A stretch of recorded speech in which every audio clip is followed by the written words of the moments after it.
नमस्कार दोस्तों, आज के इस वीडियो में हम एक बहुत ही महत्वपूर्ण अंतर्राष्ट्रीय मुद्दे पर बात करेंगे। हाल ही में भारत ने ईरान के सर्वोच्च नेता अयातुल्लाह अली खamenei के बयान पर कड़ी प्रतिक्रिया दी है। ये बयान भारत में अल्पसंख्यकों से जुड़े थे, जिन्हें भारत ने गलत जानकारी और अस्वीकार्य करार दिया है। आज हम इस मामले के हर पहलू पर विस्तार से चर्चा करेंगे और यह समझेंगे कि यह घटना भारत और ईरान के रिश्तों को कैसे प्रभावित कर रही है। साथ ही हम जानेंगे कि इन कूटनीतिक विवादों का क्या व्यापक अंतर्राष्ट्रीय प्रभाव हो सकता है। इस पूरे प्रकरण का ऐतिहासिक और राजनीतिक परिप्रेक्ष्य क्या है, इसे भी हम समझने का प्रयास करेंगे।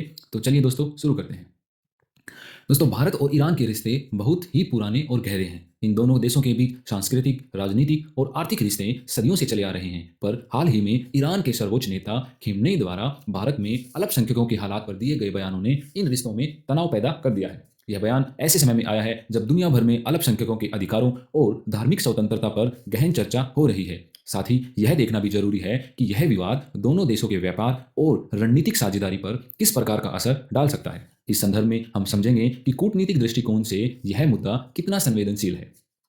दोस्तों देखिए, ईरान के जो सर्वोच्च नेता हैं अयातुल्लाह अली खamenei, उन्होंने हाल ही में एक बयान दिया था, जिसमें उन्होंने भारत, गाजा और जो म्यांमार में मुसलमानों पर हो रहे अत्याचारों की निंदा की है। उन्होंने कहा है कि अगर हम इन स्थानों पर हो रही घटनाओं को नजरअंदाज करते हैं तो हम अपने मुस्लिम होने की पहचान को खो देंगे। उनका बयान दोस्तों ऐसे समय में आया है जब ईरान में खुद मानव अधिकार उल्लंघन और विरोध प्रदर्शनों की स्थिति बनी हुई है। खासकर अभी लेटेस्ट आपने न्यूज़ में देखा होगा, जो महसा अमीनी है, उनकी मौत के बाद ईरान में मानव अधिकार उल्लंघन और विरोध प्रदर्शन लगातार हो रहे हैं। तो दोस्तों, जो खamenei है, उनके इस बयान ने न कि केवल धार्मिक आधार पर बल्कि भारत और ईरान के बीच कूटनीतिक सतह पर भी विवाद खड़ा कर दिया है। तो दोस्तों, जो खamenei के बयानों का अक्सर उनके घरेलू और राजनीतिक उद्देश्यों से संबंध होता है, जिनके जरिए वह बाहरी मुद्दों पर ध्यान केंद्रित करके अपनी कंट्री के अंदर जो असंतोष है उसको वो कम करने का प्रयास करते हैं और जो टोटल फोकस है उसको वो बाहर अदर कंट्रीज पर डाइवर्ट कर देते हैं। तो दोस्तों, इंडिया ने क्या कहा इस पे, भारत का क्या कहना है? भारत ने खamenei के इस बयान पर बहुत ही कड़ा और स्पष्ट जवाब दिया है। भारत के विदेश मंत्रालय ने इसे नेगेटिव मीन्स नकारात्मक और अस्वीकार्य करार दिया। भारत ने यह भी कहा है कि यह बयान गलत तथ्यों पर आधारित है और इसे किसी भी स्थिति में बर्दाश्त नहीं किया जाएगा। भारत ने अपने धर्मनिरपेक्ष ढांचे और सभी धर्मों के समान अधिकार वाली नीति का हवाला दिया, जो कि देश के कॉन्स्टिट्यूशन में है, जो देश के संविधान में है। साथ ही दोस्तों, इंडिया ने यह भी स्पष्ट किया कि जो विदेशी नेताओं द्वारा इस तरह की टिप्पणियां भारत के इंटरनल मैटर में हस्तक्षेप करने के समान हैं। इंडिया क्लियर कह रहा है कि आप हम इंडिया के इंटरनल मैटर में हस्तक्षेप कर रहे हैं। तो दोस्तों, भारत ने कूटनीतिक स्तर पर भी ईरान को यह संदेश दिया है कि किसी भी देश के आंतरिक मामलों पर टिप्पणी करना उसके संप्रभुता के उल्लंघन के बराबर है। तो दोस्तों, इन सबसे भारत ने एक बहुत ही कड़ा मैसेज दिया है ईरान को। अब दोस्तों चलिए देखते हैं हम लोग कि जो पास्ट में क्या क्या घटनाएं हुए हैं ईरान और भारत के बीच में। दोस्तों, ये पहली बार नहीं है जब खamenei ने भारत की आलोचना की है। 2019 में जब इंडियन गवर्नमेंट ने आर्टिकल 370 को जम्मू कश्मीर से हटाया था, तब भी उन्होंने गहन चिंता जाहिर की थी। इसके बाद दोस्तों 2020 में दिल्ली दंगों के दौरान भी उन्होंने एक कमेंट किया था और उन्होंने इसे मुसलमानों पर हमला करार दिया था। भारत ने हमेशा से दोस्तों इन आलोचनाओं को खारिज करते हुए अपने कॉन्स्टिट्यूशन के तहत जो भी अपने माइनॉरिटीज हैं उनको उनकी अधिकारों की सुरक्षा पर गहन जोर दिया है। तो दोस्तों, दूसरी तरफ जो खamenei है, उनके बयानों ने ईरान के अंदर और जो बाहर मुस्लिम समुदायों के बीच एक रिस्पॉन्स को क्रिएट किया है, प्रतिक्रिया उत्पन्न की है। लेकिन जो इंडिया है, जो भारत है, उसने इन बयानों को बिल्कुल सिरे से खारिज किया है। हर बार भारत ने जो भी इंटरनेशनल प्लेटफॉर्म है उन पर कहा है कि उसका संविधान समानता और जो न्याय की गारंटी देता है, जो इंडियन कॉन्स्टिट्यूशन है दोस्तों, वो इक्वलिटी देता है और राइट टू जस्टिस देता है। तो जो इस तरह की बयानबाजी है, यह जो ईरान के लीडर कर रहे हैं, यह उनकी जो डोमेस्टिक पॉलिटिक्स है, एक उसका हिस्सा है। तो दोस्तों, अब देखते हैं हम जो भी अपना हिस्टोरिकल कंटेक्स्ट में आज तक क्या हुआ है। दोस्तों, जो खamenei की जो भारतीय मुसलमानों के प्रति चिंता व्यक्त करना, यह कोई नई बात नहीं है। इससे पहले भी उन्होंने जब 1992 में बाबरी मस्जिद विध्वंस हुआ था और 2002 के गुजरात दंगों के दौरान भी उन्होंने इंडियन गवर्नमेंट को क्रिटिसाइज किया था। दोस्तों, जो खamenei के बयान है वो अक्सर वर्ल्ड लेवल पर जो मुस्लिम कम्युनिटी है उसकी दुर्दशा से जुड़े होते हैं और वो इन मुद्दों को मुस्लिम एकता के दृष्टिकोण से उठाते हैं। दोस्तों, ईरान का नेतृत्व अक्सर इस्लामी जगत में अपनी जगह मजबूत करने के लिए इस प्रकार की बयानबाजी करता रहता है, जिससे अन्य मुस्लिम देशों के साथ उसके संबंध बेहतर बने रहे। तो दोस्तों, आप समझ गए होंगे इससे कि जो भी ये बयानबाजी ईरान के लीडर कर रहे हैं, वो ट्राई कर रहे हैं एक मुस्लिम पावर बने रहने के लिए और जो भी उनकी अदर मुस्लिम कंट्रीज हैं उनमें जो अपना वर्चस्व है वो बनाए रखने के लिए। तो दोस्तों, जो इन टिप्पणियों का उद्देश्य है वो क्या है कि अंतर्राष्ट्रीय स्तर पर मुस्लिम समुदायों के बीच समर्थन जुटाना और जो मुस्लिम नेतृत्व को बनाए रखना। इसके साथ ही ये बयान उनके घरेलू और राजनीतिक एजेंडे से भी जुड़े होते हैं, जिनके माध्यम से वह अपनी आंतरिक चुनौतियों से ध्यान हटाने की कोशिश करते हैं। अब दोस्तों बात करते हैं ईरान और इंडिया के कोलैबोरेशन की। दोस्तों राजनीतिक और जो धार्मिक मतभेदों के बावजूद भारत और ईरान के बीच महत्वपूर्ण आर्थिक और सामरिक सहयोग जारी है।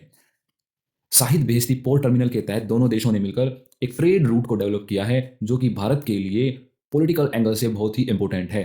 सेकेंडली दोस्तों, इंडिया ने वहाँ पे ईरान में चाराबार पोर्ट, दोस्तों चाराबार पोर्ट के जरिए भारत अफगानिस्तान और जो मध्य एशिया है उस तक सीधी पहुंच हासिल कर सकता है, जिससे कि हम लोग पाकिस्तान को बाईपास कर सकते हैं। अनदर पॉइंट दोस्तों, जो यह अपना टाई अप है, जो यह सहयोग है, न कि केवल जो अपने ट्रेड को इंक्रीज कर रहा है, बल्कि जो दोनों देश हैं उनको आपस में हमारा विश्वास और सहयोग को भी मजबूत करता है। इसके अलावा ईरान भारत के लिए, आप जानते हैं, पूरा पूरा हम लोग ऑयल इंपोर्ट करते हैं, तो जो ऊर्जा के स्रोत हैं उसमें भी हमारा एक इम्पोर्टेंट भागीदार है। तो दोस्तों जो दोनों देशों के बीच आर्थिक संबंधों को मजबूत करता है। अब दोस्तों जो हमारा ट्रेड एग्रीमेंट है, जो व्यापारिक सहयोग के साथ साथ दोनों देशों के बीच सैन्य और सुरक्षा सहयोग, कई बार हम लोग दोस्तों एक्सरसाइज करते हैं और हमारा डेवलपमेंट होती है, मिलिट्री डेवलपमेंट्स भी होती हैं, तो दोस्तों वो भी एक इंपॉर्टेंट रोल निभाता है। अब आगे दोस्तों देखते हैं हम कि जो खamenei हैं उनका कश्मीर पे क्या कहना है। जी दोस्तों, उन्होंने कई बार कश्मीर के ऊपर भी बयान दिए हैं। दोस्तों कश्मीर मुद्दे पर खamenei ने कई बार बयान दिए हैं। 2019 में, 2017 में और 2010 में उन्होंने कश्मीर मुद्दों को मुसलमानों के साथ हो रहे कथित अन्याय पर उन्होंने कहा था कि वो काफ़ी चिंतित हैं। दोस्तों खamenei की यह चिंता अक्सर उनकी जो विदेश नीति और इस्लाम जगत में उनकी नेतृत्व की स्थिति से जुड़ी होती है। उनका कश्मीर पर बयान देना ईरान की वैश्विक इस्लामी राजनीति में हिस्सेदारी बनाए रखने का प्रयास का एक हिस्सा है। दोस्तों तो ईरान का जो कश्मीर नीति का उद्देश्य है भारत और जो पाकिस्तान, जो इंडिया एंड पाकिस्तान के बीच वो लोग दोस्तों संतुलन बनाना और जो भी अपना इस्लामिक कंट्रीज हैं उनमें अपने वर्चस्व को बढ़ाना है। दोस्तों ईरान द्वारा कश्मीर मुद्दे को उठाने का एक अन्य उद्देश्य है जो उनकी डोमेस्टिक पॉलिटिक्स है और जो अपनी क्षेत्रीय राजनीति है उसमें भी वो अपनी प्रभावी भूमिका निभाना है, जिससे कि वह जितनी भी अपनी इस्लामिक कंट्री हैं उनमें एक स्ट्रॉन्ग लीडर के रूप में बने रहें।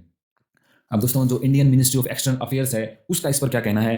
दोस्तों जो भारत का विदेश मंत्रालय है उसने खamenei के बयान पर सख्त प्रतिक्रिया दी है। मंत्रालय ने कहा है कि भारत एक संप्रभु राष्ट्र है और किसी भी विदेश नेता के हमारे आंतरिक मामलों में दखल देने का कोई भी अधिकार नहीं है। भारत ने ईरान के अपने मानवाधिकार रिकॉर्ड को भी आलोचना की, खासकर जब महसा अमीनी की मौत के बाद ईरान में विरोध प्रदर्शन हो रहे हैं। भारत ने अपने लोकतांत्रिक धर्मनिरपेक्ष ढांचे के हवाला देते हुए कहा है कि यहाँ सभी धार्मिक समुदायों के अधिकारों की पूरी तरह से रक्षा की जाती है। थर्ड दोस्तों, मंत्रालय ने यह भी स्पष्ट किया है कि जो इंडिया है वो एक मल्टी कल्चरल, बहुसांस्कृतिक और मल्टी रिलीजन, बहुधार्मिक देश है और यहाँ सभी समुदायों का सहयोग और जो योगदान है वो बहुत ही इंपॉर्टेंट है। भारत ने अपनी विदेश नीति के तहत शांतिपूर्ण सह अस्तित्व और जो आंतरिक मामलों में जो भी गैर हस्तक्षेप की नीति है उस पर जोर दिया है। तो दोस्तों अब हम लोग बात करते हैं कंक्लूजन की, कि इसमें इन सब से दोस्तों कंक्लूजन क्या आ रहा है। तो दोस्तों देखिए, जो खamenei के इस बयान ने भारत और ईरान के बीच कूटनीतिक तनाव को फिर से बढ़ा दिया है। हालांकि यह पहली बार नहीं है जब भारत और ईरान के बीच ऐसे मतभेद सामने आए हैं। भारत ने हमेशा अल्पसंख्यकों के मुद्दे पर इंटरनेशनल जो आलोचनाएं हैं उनको खारिज किया है और अपने कॉन्स्टिट्यूशन और जो धर्मनिरपेक्ष मूल्य हैं उन पर जोर दिया है। दोस्तों यह घटना दिखाती है कि अंतर्राष्ट्रीय मंचों पर धार्मिक और राजनीतिक मुद्दों का प्रभाव कितना गहरा हो सकता है। हालांकि राजनीतिक मतभेद हैं, फिर भी यहाँ दोनों देशों के बीच संबंधों का अंत का संकेत नहीं है। दोनों के आर्थिक और सामरिक हित उन्हें साथ काम करने के लिए मजबूर करेंगे।